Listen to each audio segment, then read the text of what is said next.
जय जय श्री राधे श्याम, जय जय श्री राधे श्याम।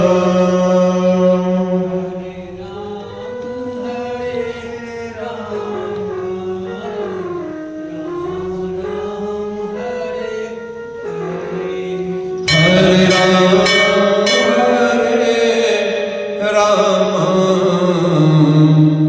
राम राम हरे हरे।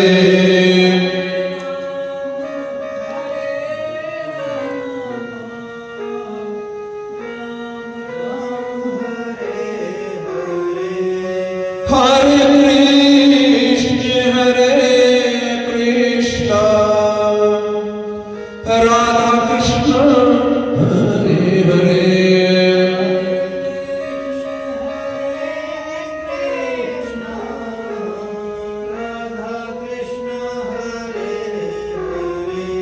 हरे राम राम हरे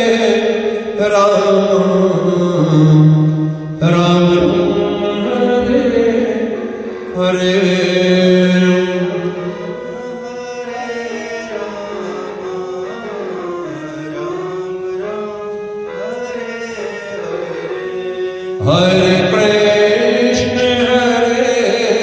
कृष्ण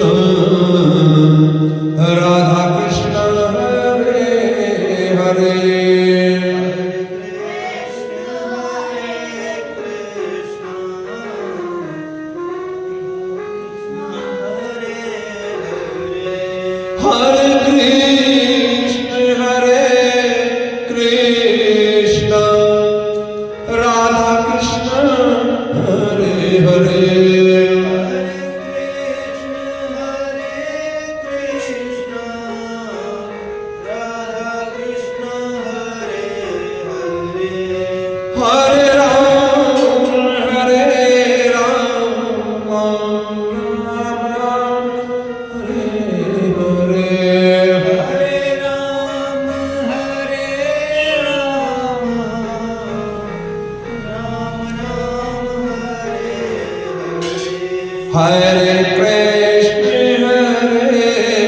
कृष्ण राधा कृष्ण हरे हरे।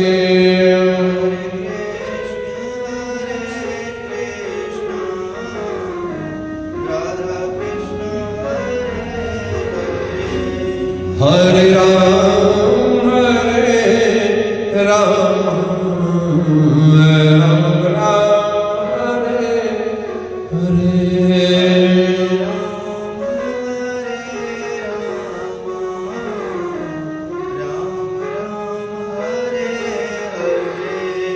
हरे कृष्ण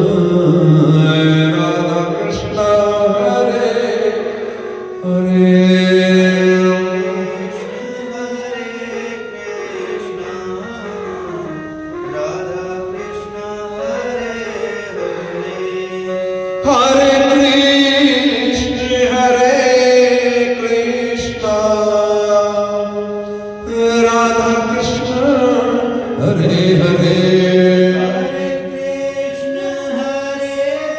कृष्ण राधा कृष्ण हरे हरे। हरे राम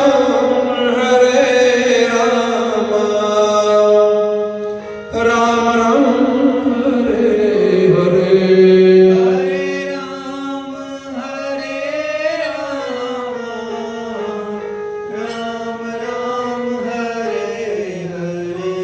हरे Krishna Radha Krishna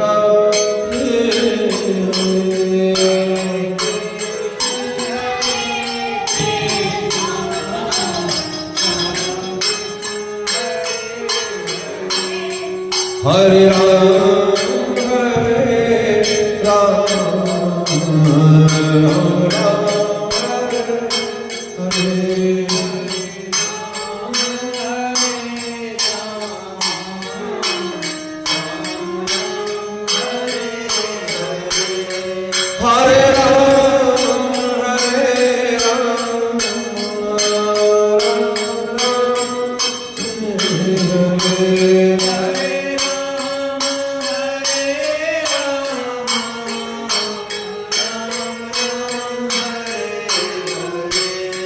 Hare Krishna, Radha Krishna,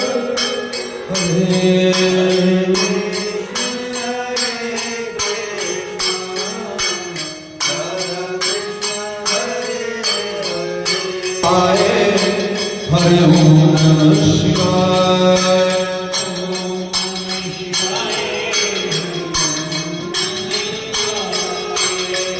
Om Namah Shivaya, Hare Om Namah Shivaya.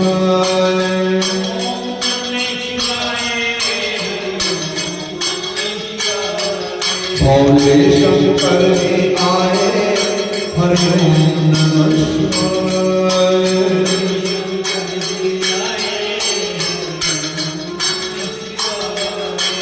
Parvati Sang aaye, Hare Om Namah Shivaya.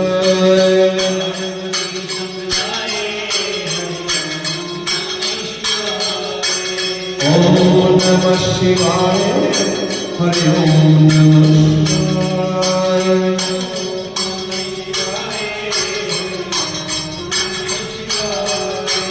जब जब भीड़ पड़ी भक्तों पर, जब जब भीड़ पड़ी संतन पर, हरि दौड़े चले आए, हरि ओम नमः शिवाय।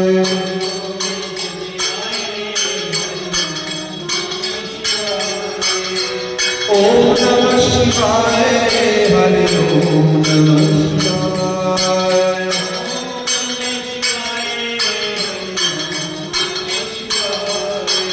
ओम नमः शिवाय, हरि ओम नमः शिवाय।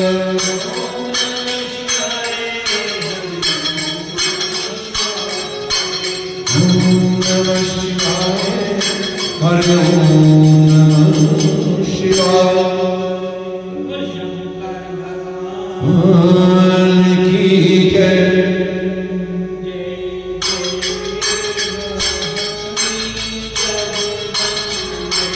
Jai Jai Bhavani Jagadambe.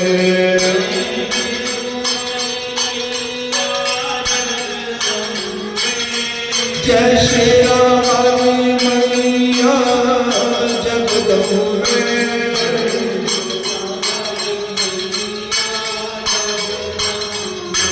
जय भवनावती मैया जगदम्बे।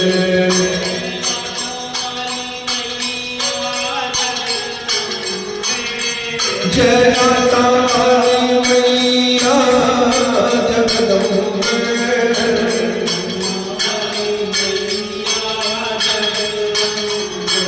जय पहाड़ों वाली मैया जगदम्बे।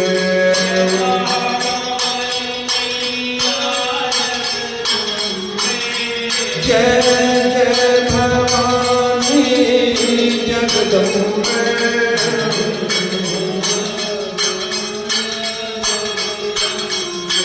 जय भवानी जगदम्बे।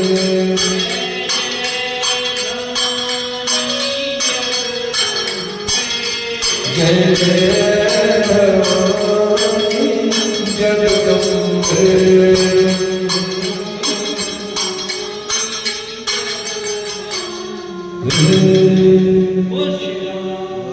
माता तेरी सदा जय। श्री कृष्ण गोविंद हरे मुरारे, हे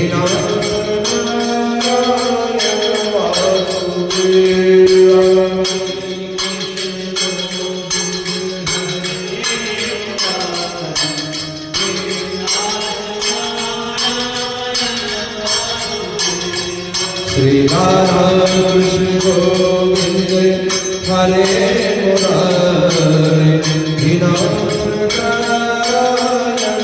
Vasudeva हे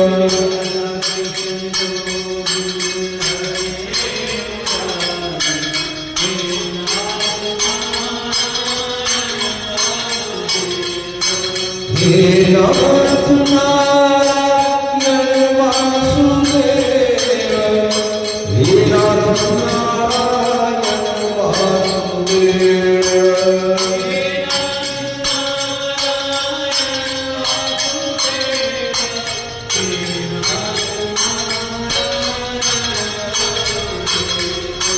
श्री कृष्ण गोविंद हरे मुरारे, हे नारायण वासुदेव।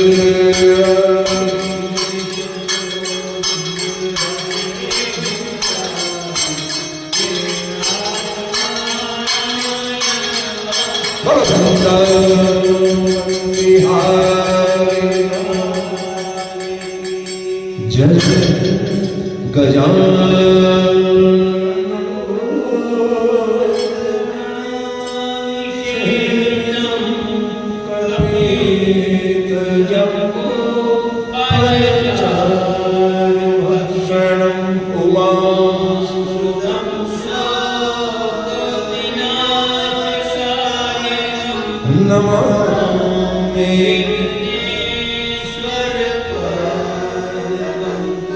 नमामि विघ्नेश्वर पाद पंकजं। बोलो श्री गणेश जी महाराज, श्री वृंदावन बिहारी माखन प्रभु के दर्श को कहीं विधि करो उपाय, पूरी द्वारिका दूर अति कछु नहीं बने बना, सकल व्यथा अपनी तिन सो कहीं जना, कुंडिनपुर को विप्र हो अब ही पहुंच जाओ। बोलो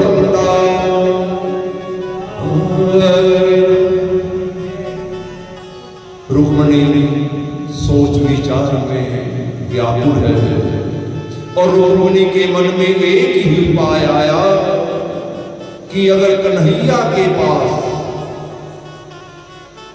किसी तरह संदेश भेज दिया जाए तो मेरा मनोरथ पूर्ण हो सकता है। रुक्मणी के पिता के राजमहल में अनेकों ब्राह्मण जो सेवारत रहते थे, उनमें से एक बुद्धिमान ब्राह्मण को रुक्मणी ने बुलाया और विनय करते हुए कहा, महाराज आप कृपा करके तुरंत ये चिट्ठी द्वारिका में ले जाइए और श्री कृष्ण भगवान से हाथ जोड़कर मेरा संदेश कहने के काम कन्हैया को अपने साथ ले आइए। अगर आपने ऐसा कर दिया तो हे ब्राह्मण देवता मैं जन्म भर आपकी गुणगान गाती रहूंगी। तुम्हारी दया से मैंने द्वारिकानाथ को मन वचन और कर्म से अपना स्वामी मान रखा और ये वचन रुक्मणी के सुनते ही वो ब्राह्मण द्वारिका में पहुंच जाता है और द्वारिका में श्याम सुंदर की डेवढ़ी पर जैसे ही पहुंचा, महल के द्वार पर जैसे ही ब्राह्मण पहुंचता है जहां हजारों द्वारपाल खड़े थे, उन्हें देखकर ब्राह्मण डर के मारे अब भीतर जाने की हिम्मत नहीं रखता। तुरंत द्वारपालों ने ब्राह्मण से आकर पूछा, आप कौन हैं, कहां से आए हैं?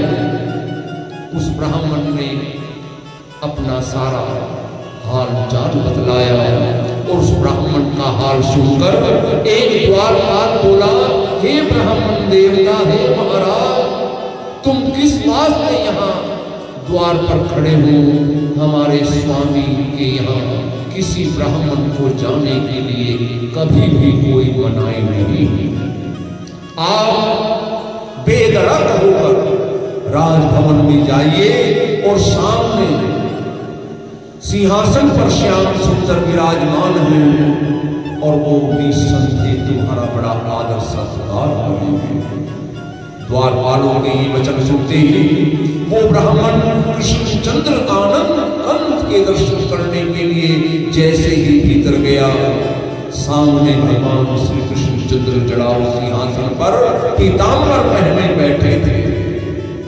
त्रिलोकीनाथ श्री कृष्ण भगवान ने जैसे ही दूर से ब्राह्मण को देखा, त्रिलोकीनाथ श्री कृष्ण भगवान अपने सिंहासन से उतरे, उस ब्राह्मण को दंडवत प्रणाम किया और सम्मान पूर्वक ब्राह्मण को अपने पास बैठाया और बड़े प्रेम से श्री कृष्ण भगवान ने पूछा, हे ब्राह्मण देवता, आप कहां से आए? जहां से आप आए हैं वहां सब कुशल मंगल है। वहां के राजा अपना धर्म कर्म से प्रजा की सेवा और पालन कर रहे हैं। वहां ब्राह्मणों को कोई दिक्कत तो नहीं, ये हम जानना चाहते हैं। श्री कृष्ण भगवान की बात सुनकर ब्राह्मण ने हाथ जोड़कर कहा, हे त्रिलोकीनाथ, हे कृष्ण मुरारी, कहत वचन तुझ राज सो, माखन प्रभु या भान, देखत हरि की दीनता, यादव सब मुस्कान। ब्राह्मण ने रुक्मिणी के द्वारा दी हुई चिट्ठी श्री कृष्ण भगवान के आगे रखकर कहा कि हे कृपानिधान, मेरे आने का यही कारण है कि मैं कुंडनपुर में राजा भीष्म की कन्या रुक्मिणी, जो आपका नाम आपके गुण सुनकर दिन रात यही इच्छा रखती है कि वो तुम्हारे चरणों की दासी बने। उनके पिता राजा भीष्म तुम्हारे साथ अपनी कन्या का विवाह करना चाहते हैं, परंतु राजा का बड़ा बेटा रुक्मागर्ज अर्थात रुक्मिणी का बड़ा भाई ये बात ना मानकर उसने अपनी बहन की सगाई राजा शिशुपाल के साथ निश्चित कर दी है। और रुक्मिणी चाहती है कि आप समस्त राजाओं के बीच में पहुंचकर मुझे कुंडनपुर से अपने साथ द्वारिका ले आए, क्योंकि रुक्मिणी मन वचन कर्म से तुम्हारे चरणों में प्रीति रखकर नहीं चाहती कि उसकी शादी शिशुपाल के साथ हो। और इसी वास्ते राजकुमारी रुक्मिणी ने व्याकुलता से ये चिट्ठी भेजकर तुम्हें अभी बुलाया। और ये वचन सुनते ही केशवमूर्ति श्री कृष्ण भगवान भक्तकारी ने बड़ी खुशी से वो चिट्ठी अपने मस्तक पर लगाई और उस ब्राह्मण को देते हुए कहा कि तुम इस चिट्ठी को एक बार हमें पढ़कर तो सुनाओ। ब्राह्मण ने वो चिट्ठी पढ़ी और सुनाने लगा। ब्राह्मण ने चिट्ठी सुनाते समय कहा कि रुक्मिणी ने लिखा है कि हे त्रिलोकीनाथ, हे अविनाशी पुरुष, हे नारायण, तुम्हारे बराबर इस संसार में कोई सुंदर नहीं है। सो हे भगवान, मेरी विनती सुनिए। हे परमात्मा परमेश्वर, मैं आपकी स्तुति मन वचन कर्म से करती आ रही हूं और अपने मन को तुम्हारी दासी बनकर सेवा में नित्य प्रति लगा रही हूं। तुम्हारे सिवा मैं हे भगवान दूसरे को नहीं चाहती। रुक्मिणी ने चिट्ठी में लिखा कि आप हे नारायण दयालु होकर मुझे अपने चरणों के पास रखिए। यद्यपि मैं आपके योग्य नहीं हूं, पर आपकी दासियों में तो मैं रह सकती हूँ। मेरा बड़ा भाई परजोरी मुझे राजा शिशुपाल के साथ विवाहना चाहता है, पर मैं ये बात ना चाहकर प्रेम पूर्वक यही इच्छा रखती हूँ कि सदैव तुम्हारी सेवा करके अपना जन्म सफल करूं। पिताजी, आप ऐसा कहें कि कभी भी कोई कुलवंती कन्या ऐसा कर्म नहीं करती कि वो अपने विवाह का संदेश स्वयं भेजे। सो हे दीनानाथ, इसका यही कारण समझिए कि तुम्हारी स्तुति जो संसार में प्रकट है उसे सुनकर मेरी लज्जा छूट गई। तुम्हारे चरणों की रज मिलने के लिए तो ब्रह्मा महादेव आदि देवता, बड़े बड़े योगी ऋषिवर सदैव चाहना रखते आए हैं, और वो चरण धूलि जल्दी से उनको भी नहीं मिलती।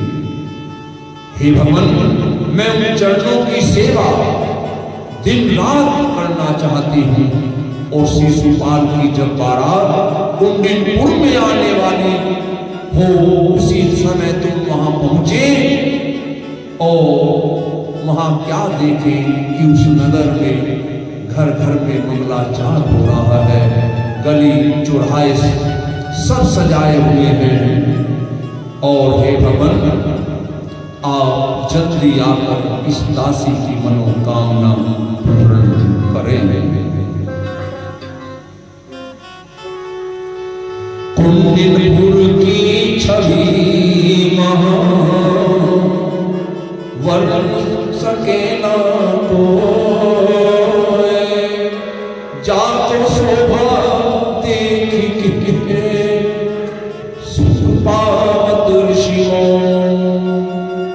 श्याम सुंदर अपना रथ लेकर कुंडिनपुर में पहुंचते हैं और राजा भीष्म के बाग में ले जाकर अपने रथ को खड़ा कर देते हैं, और उस ब्राह्मण से बोले कि महाराज, हम अपना डेरा यहीं डालते हैं, तुम जाओ और हमारे आने का हाल रुक्मणी को कह दो, जिससे कि रुक्मणी को धैर्य हो और वहां का जो भी समाचार हो आकर हमें सुनाओ, तो हम अवश्य में कोई ना कोई उपाय करेंगे।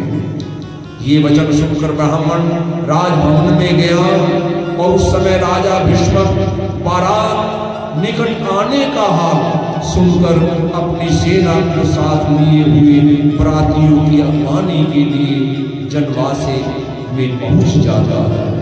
भोजन के अनेक पदार्थ बनाए हुए हैं, और बारात पहुंचने की खबर सुनकर राज मंदिर में स्त्रियां मंगलाचार कर रही हैं, और पुरोहितों ने रुक्मणी से सोना गोदाम आदि दिलवाकर मोतियों का कंगना रुक्मणी के हाथ में बांध दिया है।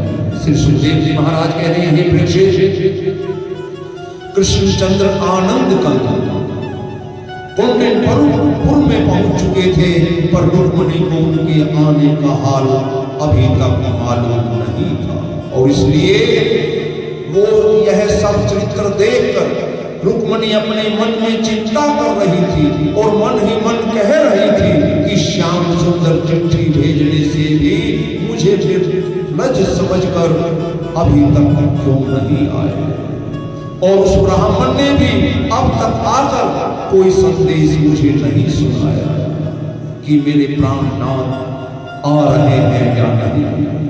इससे मुझे मालूम होता है कि बेबूनाथ अंतर्यामी ने मुझे गुरु समझकर मुझ पर कृपा नहीं, या वो ब्राह्मण द्वारिका में जाने का रास्ता कहीं भूल तो नहीं गया हो, या बारात के साथ जरासंध का आना सुनकर कहीं कन्हैया आने से डर तो नहीं गए। इस प्रकार से रुक्मणी मन ही मन व्याकुल है, मेरी कछु चूक मन आनी,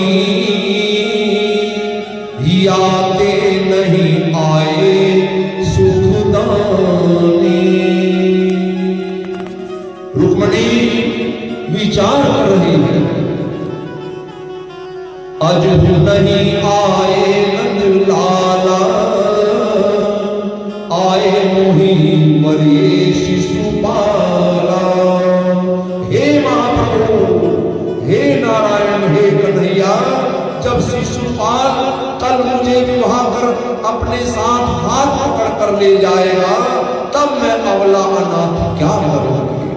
इस समय हे नारायण, हे भगवान, हे कन्हैया, मेरा तप जप मां पार्वती की पूजा जो मैंने की है, किसी ने भी मेरी सहायता नहीं की। हे परमेश्वर, मैं क्या करूं, किधर जाऊं, या अपने प्राण ही दे डालूं।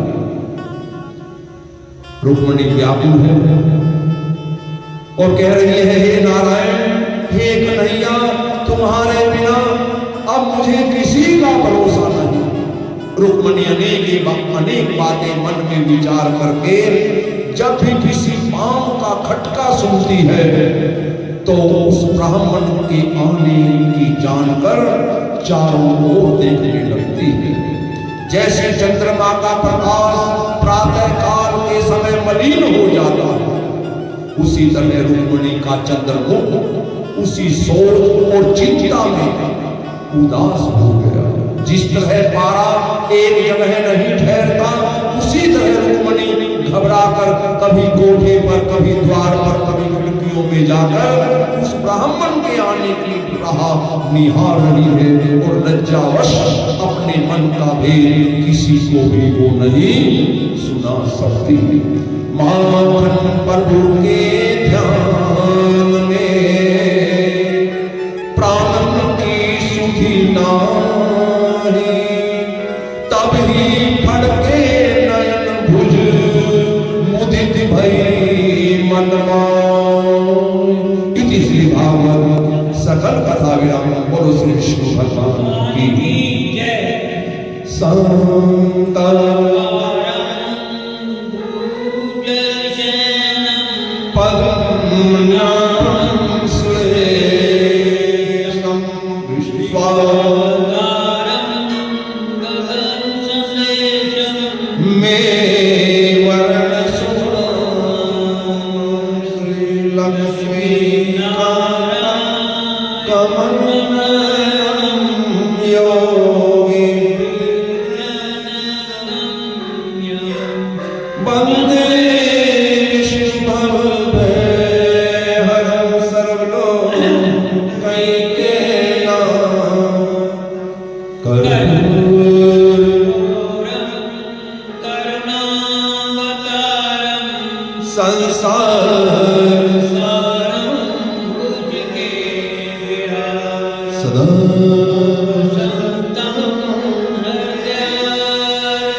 उस शंकर भगवान जय जय श्री राधे श्याम जय जय श्री राधे श्याम जय जय श्री राधे श्याम जय जय श्री राधे ओम त्र्यंबकं यजामहे सुगंधिं पुष्टिवर्धनम्